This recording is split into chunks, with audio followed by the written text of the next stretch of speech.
ค่อยอยู่งามบ่งามบ่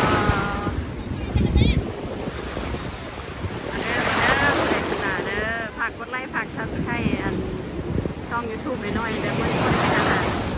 พามาเที่ยวพามาชมพามาเบิ่งทะเลเพราะว่าอยู่ร้านหนาวเลย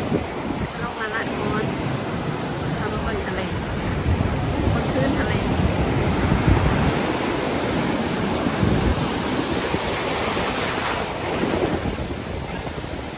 มาเบิ่ง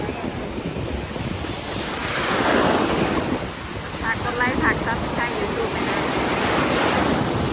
มาเบิ่งทะเลวันนี้เบิ่งลงไปลงมาอย่างนี้ละคันนั้นเมื่อแรงเลยทีมงานมีเวลาที่ถ่ายกันสิเห็นวิดีโอให้เบิ่งสิทีมงานชมวิวได้เหมือนมาที่ทีมงานเบิ่งป่าไม่ได้ทีมงานชมวิว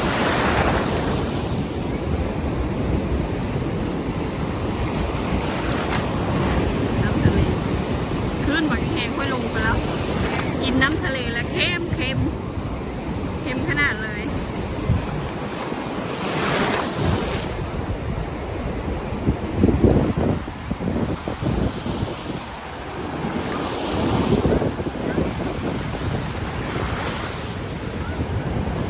นี่ก็งาม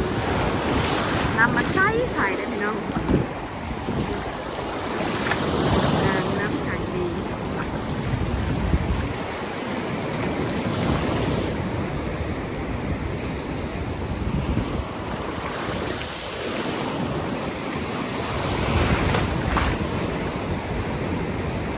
ฝากกดไลค์เด้อฝากซับสไครต์เลยผู้ใดผู้มักต้องเบิ่งเป็นอย่างใหญ่ที่ไล่หรือบ้านของเบิ่งฝากการคอมเมนต์ได้ฝากการคอมเมนต์ได้เป็นอย่างคอมเมนต์กับเป็นอย่างเด้อดูมัน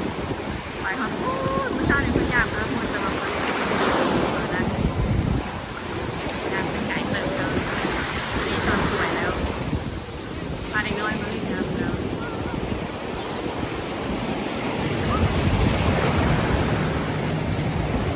โอเคฝากกดไลค์ฝากซับสไครต์ไปเด้อทางมาเบิ่งน้ำทะเลเราฟลอริดาบ๊ายบายบายดีพี่น้องวันนี้พามาขี่เรือลงเบิ่งบ้านเมืองเขางามเนาะ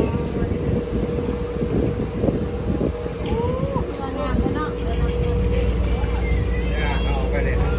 มีคนเจอมาหาเนี่ย VIP ได้ก่อนเลยนะ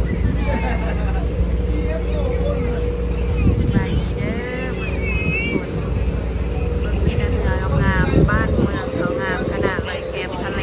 เจ้าเลย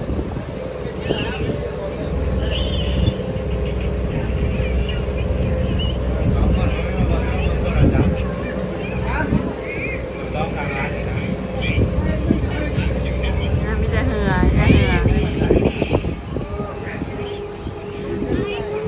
องามๆเลยเหือ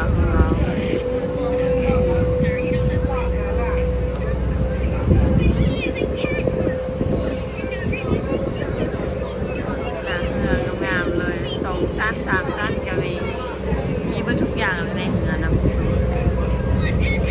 งามขนาดเลย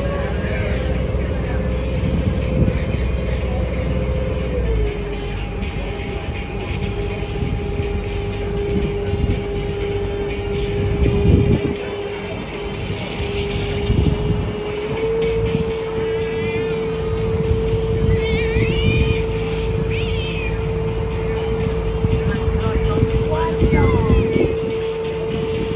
าลองชมเมือง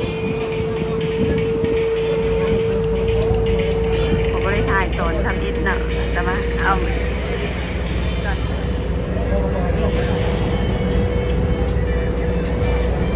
รอดกล้องหัว Alright guys, our next stop, we're about a minute away, so everybody go ahead and have a seat for me. Next stop is stop number 7. นี่เรือรถนี่ลำ Gallery of Awe. เสียงร Everybody ถ getting on the stop, sir? ตัวนี้ลำมันใหญ่เล